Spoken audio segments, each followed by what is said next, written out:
Hello everyone, it's Gwethorn from Gwethorn's Games, and I'm going to be showing another easy to play video of the champion. Now I'm just going to take the quests. If Abide here a moment and speak with me.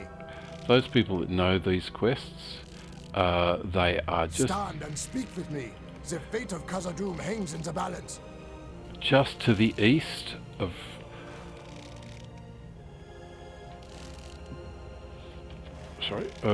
Dolvenview.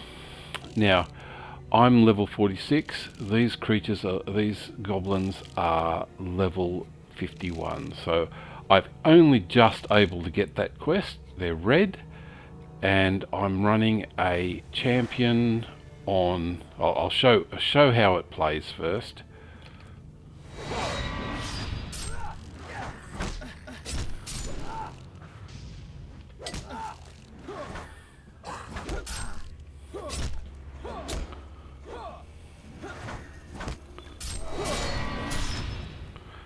5 levels higher than I am, of course, and while there is some trouble getting through, in reality, it's not that bad. Take it all apart. It's 5 levels higher.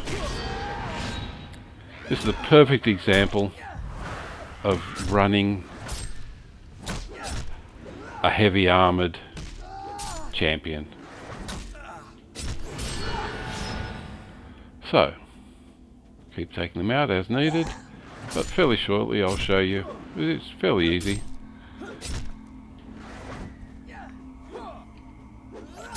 Now, normally you would not be running quests that are 5 levels higher, but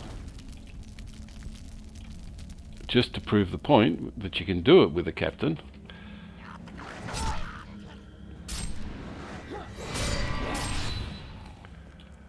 I just thought I would have a bit of a run. Okay, so I'll get in. I'll actually see if I can get the lieutenant. After we've had a go with the lieutenant, I'll actually head back out again, and I'll show you the skills and traits and everything that I'm using. Okay, let's have another run. Okay, this at least is an elite.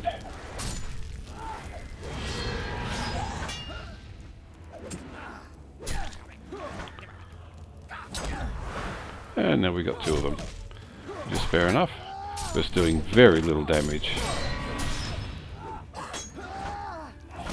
I do have a heal up my sleeve if I need to, which was that, but don't really need it. Okay, here comes the lieutenant. The lieutenant is the big boss in this area, so we'll have a bit of fun.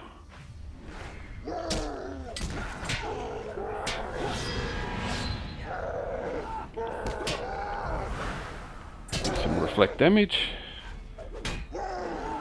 Blade wall. Wild attack. And it's gone. Okay, so fairly obviously this character can run this area. Not too difficult. I'll get this Moria soldier on the way out.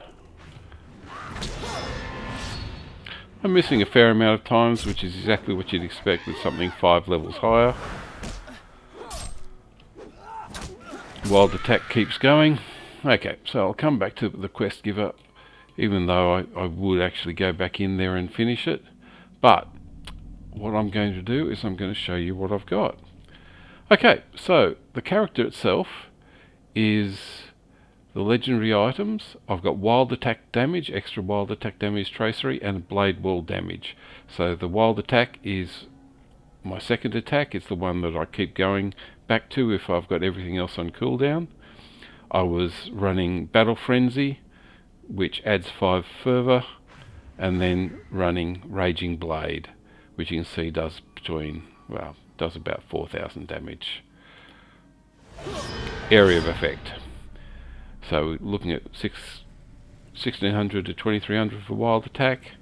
Blade wall is also on my list, which is another AoE frontal attack, and I've got Raging Blade damage on here, and Exchange of Blows melee damage extras.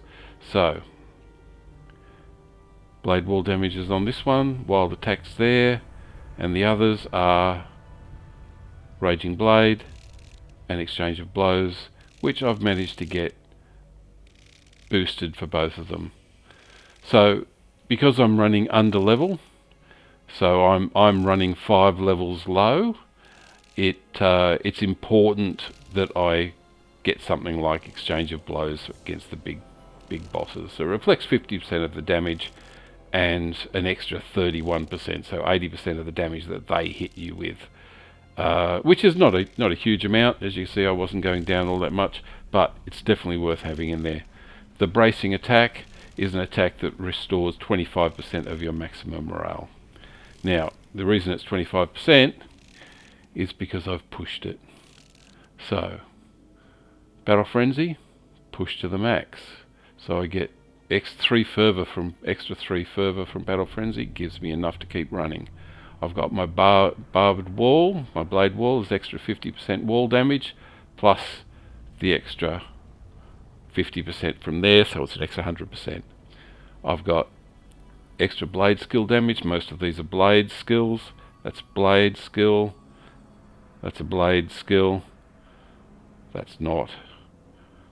And this one actually is, I think. There's a blade storm, which you can go to if you absolutely need to. And I also have rend armor, which I'm not using. Okay, this is Raging Blade, which, as I said, does good damage with the extra boost from the legendary items, and I've got an extra 60% from this. So, it's fairly efficient. I won't worry about those. But, items. Now, I'm just running with level 45 gear that I've just crafted from the armor, my armor guy, and it really is just normal rare gear, just crafted. There's nothing special about it at all. These are okay. These were made by my jewel keeper, but they still have to be able to be run at level 45. So they're usually level 40 gear. So it's all 45, some of them. I've got the extra run speed from out of combat run speed from the necklace, but really, honestly, it's just average level 45 gear, and this champion can run through content that's 5 levels higher. I can't even get this quest, except for the fact that I'm level 46. I went through level 50 to get into Moria, and I started that at level 45, and while that's not exceptional, with the champion it was easy. And this is what you do. This is how a champion runs.